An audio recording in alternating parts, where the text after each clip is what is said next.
For some, this is the sound of a sport. For others, this was the sound of their livelihood.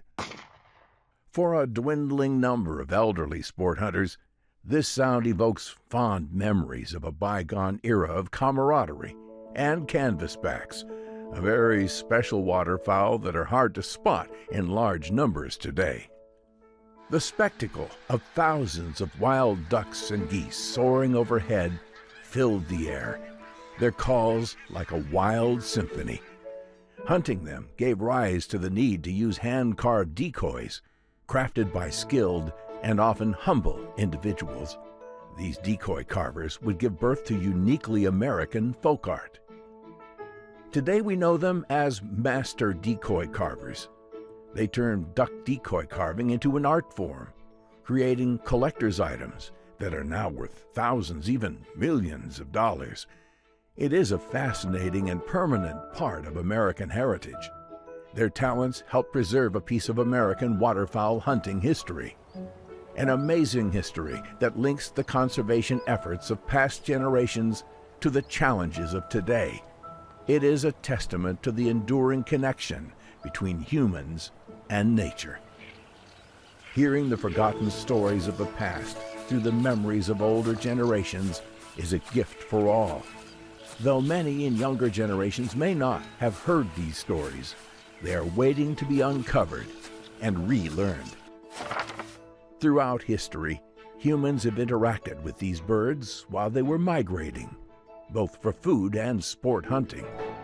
The awe-inspiring sight of these beautiful creatures soaring through the sky in search of their winter home has an incredible history.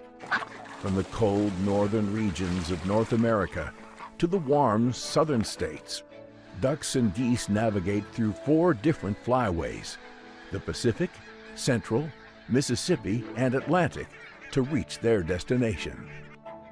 Imagine a sky so black with waterfowl flying overhead, it looks like twilight.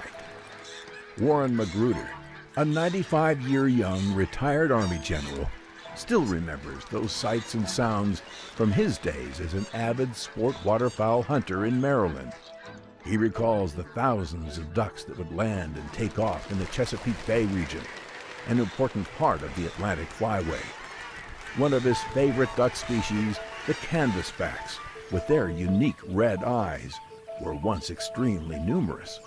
They were known as the aristocrats of the ducks, or, as Warren puts it, the king of ducks. Sadly, their numbers have dwindled over the years. In Warren's youth, nearly 250,000 would spend the winter in the Chesapeake Bay, but now only a small fraction can be found there. How have we come to this point? In the post-Civil War era, the North American continent was home to an impressive population of approximately 100 million waterfowl, including the once abundant canvasback.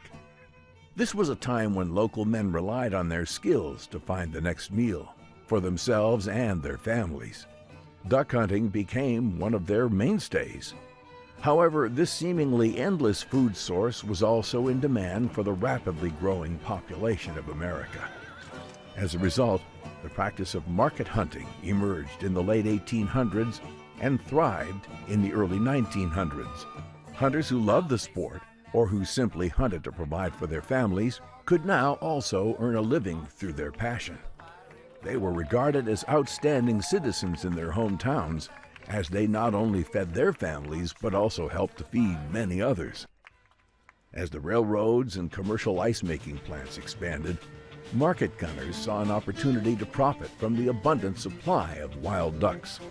With birds able to be shipped quickly and without the risk of spoiling, hunters in the Chesapeake Bay region and other flyways could quickly transport their harvest to major cities.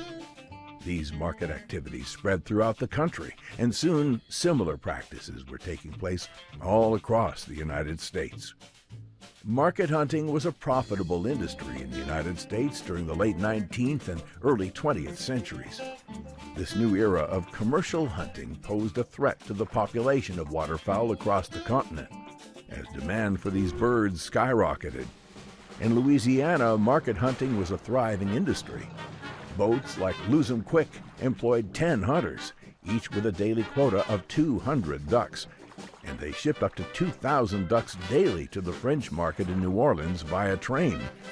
It was estimated that over 1,000 market hunters in Louisiana alone were making a living from this industry. One of the most famous hunters was Florine Pye Champagne, who hailed from the Lake Arthur region. In the lower Chesapeake Bay area, Atlee Lankford of Ellicott Island, Maryland, was one of the most renowned gunners of all time. He was challenged with a daily quota of 200 birds. The real challenge lay not in his skill or ammunition, but in his physical ability to carry the ducks from the marsh. And once the harvest was collected, dragging it through the muddy terrain in a cart for miles to the collection spot proved to be an arduous task. Despite this, Lankford averaged more than 10,000 ducks a year and had to replace his shotgun annually due to the heavy use. His lifetime total was nearly 500,000 ducks.